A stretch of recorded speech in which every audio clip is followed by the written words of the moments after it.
Hello, I'm Mehrnaz Campbell, CEO and founder of Chemia and Chemia Reset.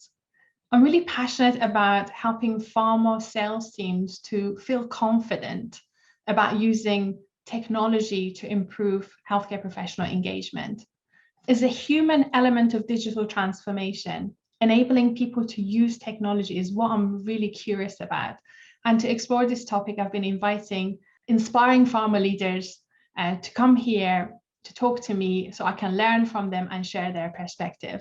So I'm delighted to welcome Paul Sims from Impatient Health today. Hi, Paul. It's great to have you here. Thank you. Thank you for the invitation. Great to be here. So let me tell you a little bit about Paul and his background. Paul is the CEO of Impatient Health. He's often described as the pharma provocateur for rethinking. He called himself a noisy introvert. But Paul does this deliberately, and I think it's because Paul knows there's a huge unfulfilled potential within the life science industry. And I think he does it because he really cares for us to tap into that potential. So Paul's journey started in 2003 with IFO Pharma, and we know IFO Pharma went on to become pharmaceuticals' largest and most influential event. The company was acquired by Reuters in 2019, and Paul moved direction and set up Impatient Health in 2020. Impatient is an industry think tank and a consultancy. Paul has the most enviable network within the pharmaceutical industry. I honestly don't think there's anybody worth knowing that is not already connected with Paul.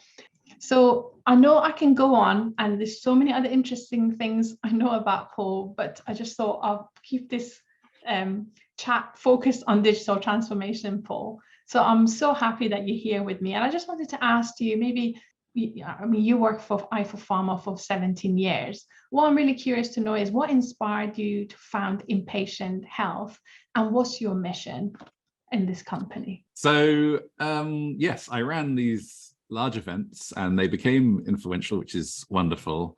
But I myself felt like I had just become a talker. And I wanted to be a doer. As you said, I describe myself as a noisy introvert, and introverts, they like to sit in dark rooms and figure things out and build things. And that was very much me. I didn't want to have written on my gravestone that I'd talked a lot. And of course, you know, that's what happens at these events. It's part of the process, of course, but I wanted to build, and I wanted to work with less people, but work with people who I thought were really moving the needle, people like Chemia and others who you know weren't satisfied with the status quo, willing to try something new. And I had fortunately collected a few of their addresses over the course of my conference time, and I suppose that was my starting point. I wanted to work on projects with these people, and I wanted to do real things that I felt would make a real difference. And that's just what gives me the satisfaction of being in this industry. I think we're a young industry. We are very underdeveloped. And when you think about the potential to help with patients, but also from a business perspective, we are 1% of our journey. Absolutely. I couldn't agree with you more. I was in a networking meeting yesterday, connect with other female founders in the UK who have entrepreneurial tech ideas. And, we are so far behind of using technology to, engage and connect with patients and also with, healthcare professionals and payers. So it's good that you set up the company so we can shake things up a little bit. Paul, you mentioned in a previous interview that pharma industry is science-centric. How can the industry become more patient-centric? Well, being science-centric is not a problem. The thing I think you have to recognize is that they are two different things, right? So can you be patient-centric and science-centric at the same time? Possibly, but you definitely have to use a different language. The way I kind of think of it is that science is very exciting. The science that's going on today is improving exponentially. The things that are possible in the lab are incredible, and you hear about discoveries every single day, and it's genuinely exciting. And if you think of that, that's on a curve, it's growing, very steep. But if you think about the science that reaches the patient, that's a different curve. That's a much gentler curve underneath. And the problem is, of course, is that the gap between those two lines is what we could do but don't. The science that exists but doesn't reach the patient. And some of that gap exists because of regulations and all of the testing we need to do and all of the inertia. But think about what that gap actually represents. In many ways, it represents deaths and people that we could have cured but didn't, right? And you hear these incredible stories of people who created companies because the medicine existed, but it couldn't get into their best friend's hands before, a very fatal event occurred. And that's pretty motivating, as you can imagine. So I think of us as being a science-centric industry, and that's no problem with that. But the patient-centric part is about closing that gap, about getting that gap as close as possible to what the possibility of science can bring. And of course, it's not just access. It's not just bringing the patient into the same room. It's enabling the patient to use the medicine, having them want to use the medicine, having them want to be their own agent, have the agency to look after themselves, et cetera, et cetera. And I think that when we change the storyline, and so much of the work you do is about giving people the skills and the confidence in front of HCPs, if we can change that storyline to be that kind of mutual benefit of closing that gap, I think that narrative is very inspiring for the HCP. So I'm not saying we stop talking about medicines. I'm saying how we talk about medicines, the context we put it. God, there's so much storytelling that we can do that we just ignore right now. So, yeah. What you say is music to my ear, Paul, is about aligning the agenda between the patient's need, the payers and the healthcare professionals' need, and also the pharma needs. And I think if we align agendas, we can build much healthier relationships. And in fact, that's our motto in Chemia, aligning agenda to enhance healthcare. And I find by having that approach, we actually change the relationship. We've been able to build trust. Yeah, and it's one reason why I admire what you're doing. You don't just see this as training. You see this as a part of a bigger picture and a necessity to actually make that kind of positive loop actually work. Paul, I'm talking about you. You're quite outspoken on LinkedIn. So you had a post recently when you talked about Viva is signaling the demise of traditional pharmaceutical sales representative. I'm curious to know more about it. Can you expand on it? And what do you see as like the future of the sales professionals in this new normal? Okay. Well, there's no such thing as a new normal. It's new normals. I think there's no beautiful plateau that people think, I think that, we're going to find this place so we can all relax again. I don't think that is the case, unfortunately. But to answer your question directly, Viva is obviously a huge influence. I've watched this company come from nothing to being incredibly dominant. And they recently conducted a very exhaustive survey. I was very impressed by the number of people that were consulted in this investigation they did. And it was found that digital communications, which may or may not include the rep, were on average 3 times more effective in actually influencing the physician. And I think everybody knows that rep impact has reduced over the course of the pandemic as we've pivoted suddenly to pure digital means, as we obviously had to do. But what I think that people don't recognize yet is that the rep doesn't lose their job. They need to be repurposed. And they need to understand, and it's very hard to do if you've been doing a job for a long time, very hard to change, but people should not be scared of their jobs, but they should be adaptive. It's the classic Darwinian, it's that which is willing to adapt that is more likely to succeed rather than that which is the strongest. So the Viva thing, I highlighted it because here's the company that has traditionally been the champion of the rep. These guys were a cloud CRM provider before they became anything else. So absolutely the champion of customer relationship. And of course, the rep being the absolute definition of that. And the same company now is signaling that the effectiveness of the rep is diminished unless that changes. And it's not just a matter of going online, it's a matter of having the skills and the organizational design and the materials and the know-how to actually do that properly. So I thought that was worth highlighting. And confidence is a massive part of this. Creative confidence, confidence to use the digital tools, confidence that, and it's very true, the demise of the sales rep has been broadcast many a time falsely in the past, and the sales rep is not going to disappear overnight. Our industry knows that things have to change. It doesn't mean the sales reps are going, it just means that the way in which we do things are different.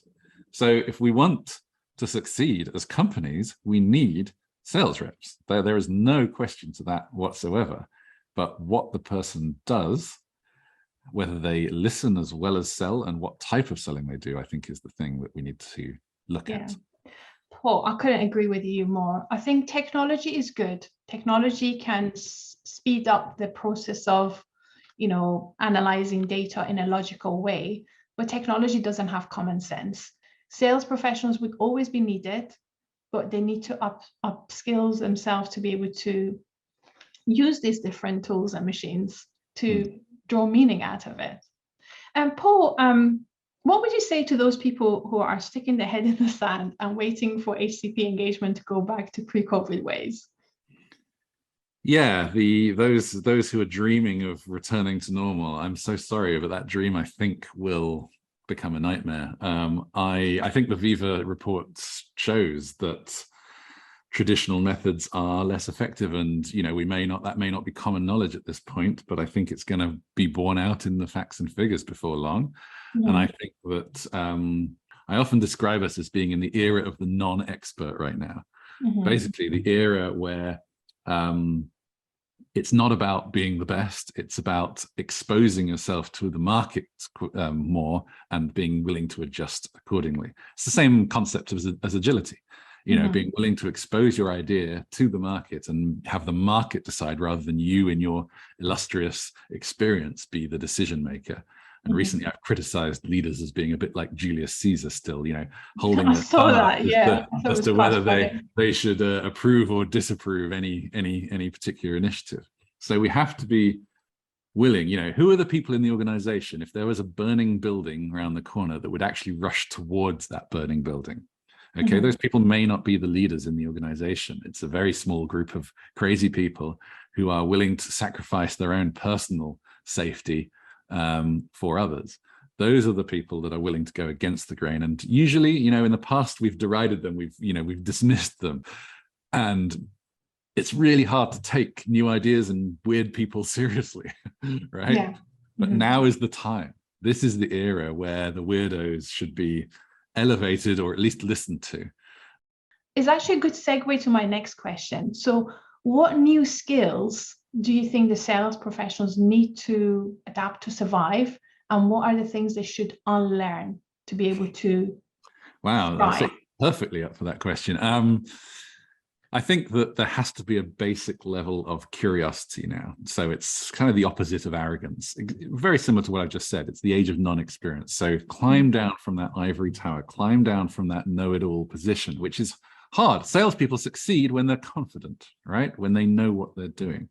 So it's very hard. There may even have to be a period where you are doing less well. And I wish that managers would give a little bit of a leeway to enable that a bit more, because it's not all about hitting your weekly, monthly targets at the moment. It's there needs to be a bit of room to go backwards and to have that innate curiosity and being willing to kind of adapt and change. Our customers don't know what they want either right now, right? So, I don't think any of us know what the world's going to look like in a week's time, let alone a year's time.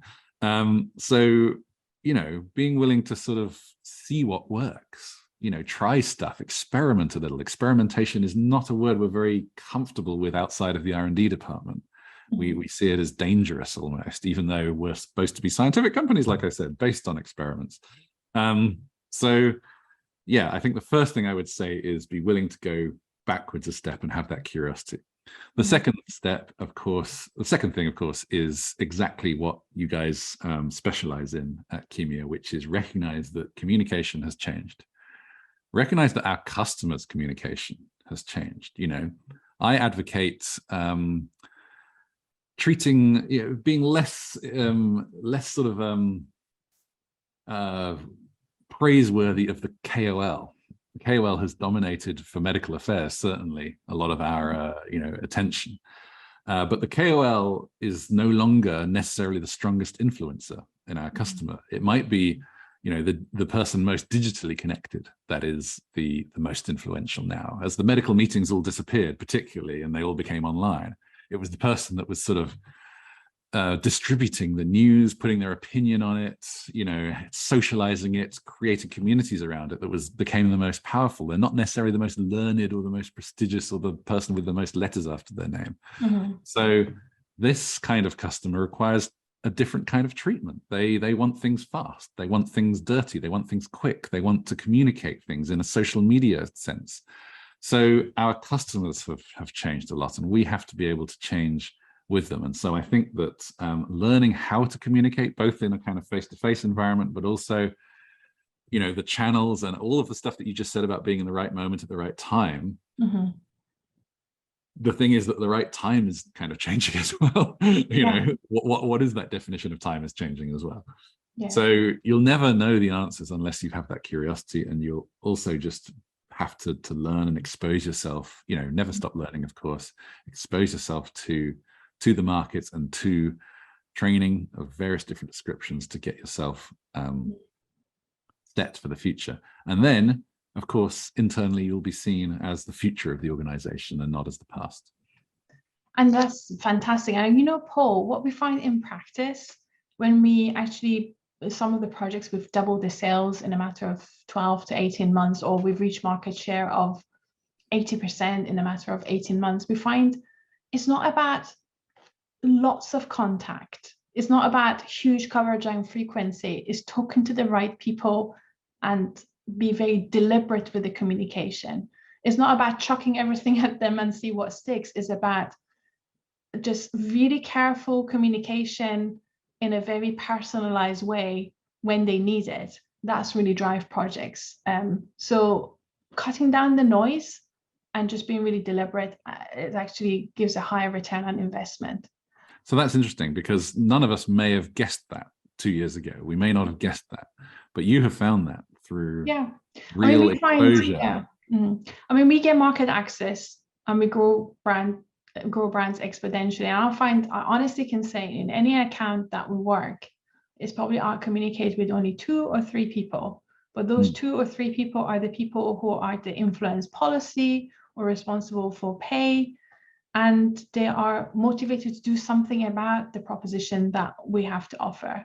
If you find somebody is not interested, is not meeting their need, we go somewhere else. So I think the digital gives us that facility to be everywhere and nowhere if we choose to be. So we can choose the accounts we work, but also we can be really deliberate in that communication to the right people. And I find what's really interesting is, Paul, is change the dynamics. They see us as their part of the solution. They don't see us as somebody who come and just deliver key messages for them.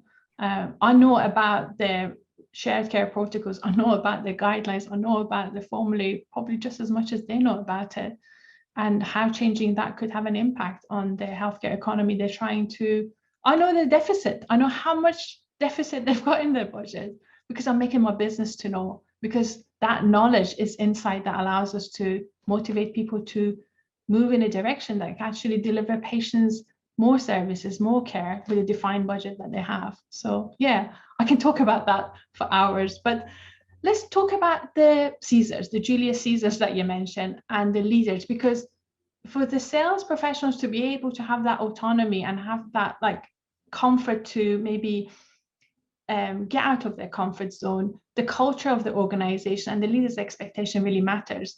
So how do you think the leaders can help to allow the sales team to have some freedom to, exercise their muscles in this new way of working?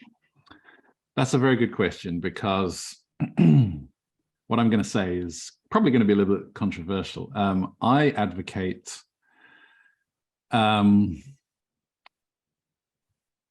looking at how we measure sales, re-looking at how we measure sales. I read an interview with the CEO of Google the other day, Sundar Pichai, and I was very interested that he is trying to reorganize Google around measuring effort rather than outcomes.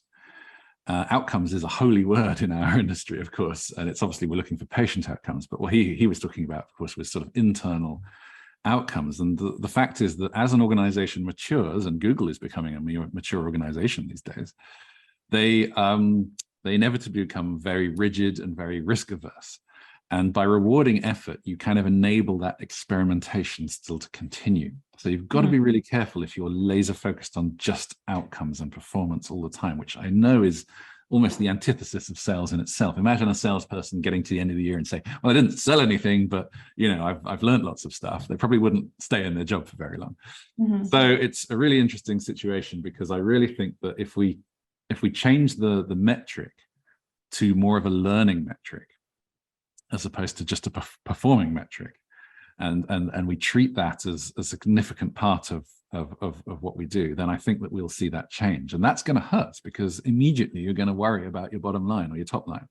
You're immediately going to worry about hitting all of the targets that you've grown up with. And what kind of a sales culture is one that doesn't define itself by how many sales it's made? So it's a little bit controversial, but it is absolutely necessary to create a learning organization. Imagine we accounted for learning in the same way that we accounted for dollars and cents. Imagine we had like spreadsheets on the learning that get distributed just as like money does around the organization, and treated with as much sanctity as money. Because that's actually what a lot of startup companies are doing now. They call it innovation accounting, because in a startup, you're not making any money yet, but you've got to progress. You've got to prove to investors that you're progressing. So you have to have this kind of innovation accounting system before you've got any money in your accounting system. And there are lots of tools that are being developed around this. And I think it would be really beautiful to see a sales organization with the maturity and the longevity that would actually treat learning, market-based learning, by the way, as sacrosanct and possibly at the top of the tree. I would even argue it's the reason why large companies don't innovate as well as small ones, because small ones create that accountability through the metrics, and large ones, they probably never have any accountability because they're trying to look good in front of their boss the whole time. And look how many views I got on my video instead of look how many actual customers I converted is the kind of metrics that we use right now. I find it quite refreshing. One of our clients said to me the other day is, let's try this. I'd rather we try this and got the learning from it, rather than where we know we go and we're going to get the business. Because if we make this one work, it could be really big. And I thought that's such a right attitude, because it allows us time for experimentation. And I think we pilot things, we try things. Some of them work, some of them don't. And when they work, they become strategy. So I think we need to have this mindset of testing and trying. And if it's not working, get rid of it quick. But if it's working, then maybe give it some more airtime. But get rid of it quick, but take hold of the learning. Do you know what I find really interesting, Paul, is bigger pharma companies have more revenue and more resources to invest in piloting and testing. But even when it comes to this digital transformation, a lot of them are sitting waiting for someone else to make the move and do the learning so they can tap into it. But the smaller companies, absolutely.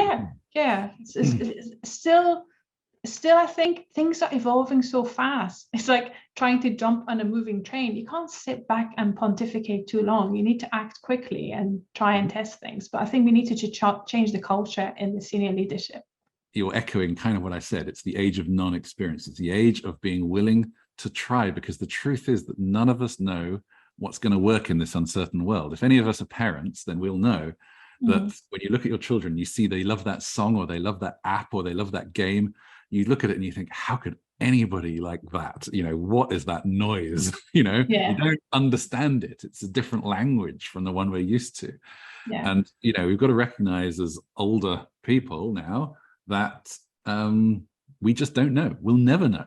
We recently took an intern, 23-year-old, straight out of university. And I said, your job is to just tell me constantly and challenge me and say, what am I not doing? What do we need to do differently to appeal to younger people, be able to kind of move fast, challenge all the things we do, because we're doing it because we've done it and it's worked, but maybe there's a different ways of doing it. Bring your perspective, because we can learn from it. Looking at other industries give us better clues about what we could do. Pharma is really rich with data and science and resources, but some of the other industries we can maybe learn from that and bring that learning to our industry. But I was just going to ask you, just tell me a little bit about what you do when you're not working. How do you spend your time? How do you unwind? Because unwinding and unplugging from all this tech is another skills that we all need to develop to be able to kind of like. Yeah, you actually inspire me, Mehrnaz, because when you go on holiday, you tell the world, and that means that the world knows you're going to be away and they actually respect it. Whereas I'm hiding my holiday time always. I'm embarrassed by it. I'm a total workaholic. And I love my work. I consider it would literally be the thing I would prefer to do. I almost see work as a kind of a game in many ways that it's fun to try and win and fun to try and succeed at. But even a good game you need a rest from. So what do I do?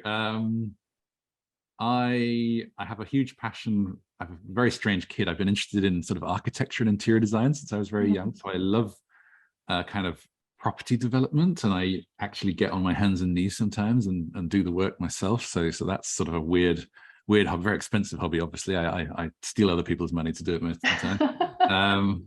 And I obviously love just ideas, curiosity. I get so much inspiration, not from our own industry, but for reading about others. I think you're probably similar on that level. So I try to immerse myself in other things. You've probably seen I do a prediction session every year, which sort of almost forces me to go and immerse myself in whatever crazy subject I can to see what could be on the horizon. So. Yeah, I love your prediction. I love your post. And I think, Paul, keep doing what you're doing. Shake up the status quo, encourage us to get out of our comfort zone, because that's the only way we're going to innovate. I keep saying to my team, we need to have more Thomas Edison moments. We need to have more Thomas Edison experiments and just try things and, maybe put money in some of the things that we don't know whether it's going to work or not. But if you don't try, we won't know. So, Yeah, Thomas Edison wasn't the most moral of men, but the one thing that he certainly did do is experiment, and he was very resilient with that. Yeah, I was talking about the experiment, not all the other. Yeah, don't worry. I know. Yeah. So, Paul, if I was going to ask you to give like one top tip to organization about the human transformation of digital healthcare professional engagement, what would you say that would be? One top tip for human engagement. I think I would have to say, stop leaving yourself at the door when you start your work. So I often find it really strange how we grapple with concepts like trust and transparency and authenticity when we talk about our companies and our work. But all of these things, all of us know how to do. If we have a family, if you have a relationship, we know what trust involves. It involves not being perfect. You don't turn up a date and read out your CV. You turn up and you have a conversation and you talk about the goods and the bads. You talk about the highs and the lows. You're a human. So don't leave your person, you're human, and by the way, that's the source of your uniqueness and differentiation and what will actually mark you out as professionally as well. So have that confidence to be yourself, I think is really key. And you'll figure out how to do the trust stuff because you already know it. Mm-hmm. Thank you, Paul. That's great top tip. It's been an absolute pleasure to have you here. I'm just going to round up this wonderful chat with you to share with our viewers that we developed Chemia Reset, which is a DIY, fun and engaging cloud-based training platform that focuses on the human digital transformation to engage with healthcare professionals, and it's been described by some sales professionals as the Netflix of pharma sales training, and has really helped sales teams across many countries to increase their confidence, to increase the quality of their interactions, and increase the quantity of both face-to-face and virtual engagements in some countries as much as 5 times compared to pre-pandemic. We are not standing still. We are developing new and exciting content for effective omnichannel behaviors, mindset, and we're actually developing content for Viva CRM adoption. If you're looking for a solution to help your sales team to gain confidence and embrace digital technologies, get in touch with us because we love to hear from you. So thank you so much. And it's a wrap up from me and Paul, and hope you enjoy the insights that Paul shared with us in this interview.